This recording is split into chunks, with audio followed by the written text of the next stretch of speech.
صباحا عاملين؟ يا رب تكونوا بخير. رحلة جديدة وبداية جديدة في قناتنا اكتشف مع حمزة ولارين. استنوني. واو الجمال ده. احنا كده وصلنا. كده وصلنا فين يا لارين؟ احنا تقريبا كده وصلنا تركيا. تركيا الكبيرة اللي فيها اسطنبول وأنقرة. ايوه، ولا التخريف والجمال والاكل اللذيذ. يلا نبدأ رحلة.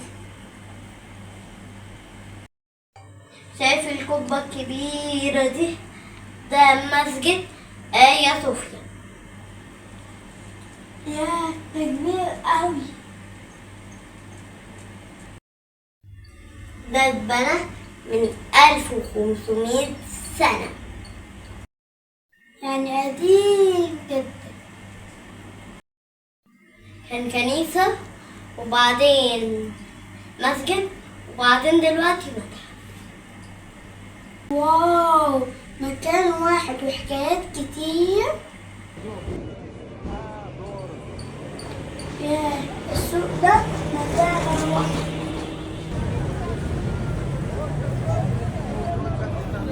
اسمه البازار الكبير.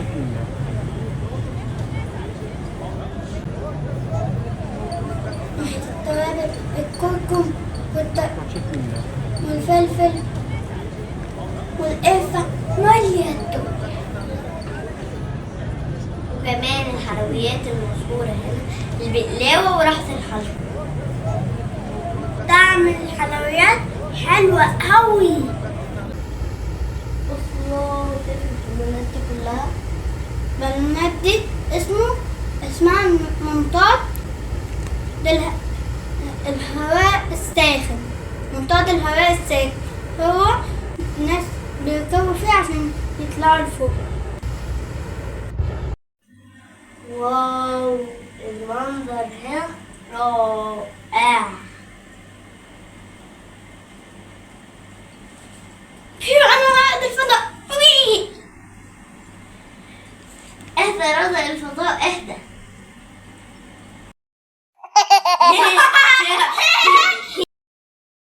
القصر العملاق ده أخطو كاكي.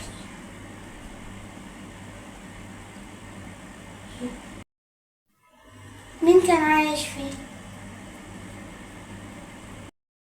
السلاطين العثمانيين. يعني الملوك بتوع زمان. أيوة، كان في جواهر وسيوف وذهب. أنا السلطان حمزة الأول. حاضر يا مولانا السلطان. يلا بينا ناكل كباب تركي. أنا بحب السميد أكتر. السميد ده زي العيش بالسمسم. أنا ممكن آكل 10. يا بطنك يا حمزة. بص الأضواء اللي فوق الجسر. ده جسر البوسفور، بيربط أوروبا بآسيا. نص تركيا في أوروبا ونصها في آسيا. أيوة بالظبط كده. شايفين بياض التلج ده؟ ده مش تلج، دي صخور بتلمع كأنها قطن. أنا حسيت إن أنا ماشي فوق السكر. الملوك هنا زمان كانوا بيجوا يستحموا هنا كانوا فاكرين المية دي تشفي من الأمراض. وكمان كانوا بيقولوا اللي بيستحمى هنا كان بيبقى شاب طول العمر. طيب يلا ننط دلوقتي قبل ما نكبر. واو، احنا بقى دلوقتي في انطاليا،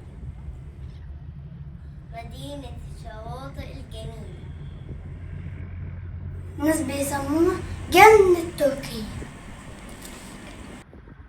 المدينة دي كان فيها ملوك رومان زمان، ولسه باقي أثرهم لحد دلوقتي.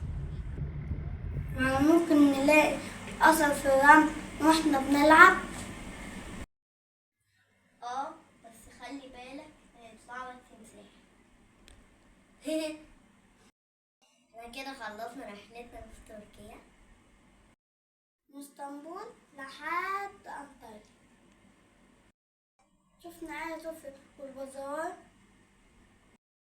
كابادوكيا، وقصر توبكابي، القلعة القطبية، وأنطاليا.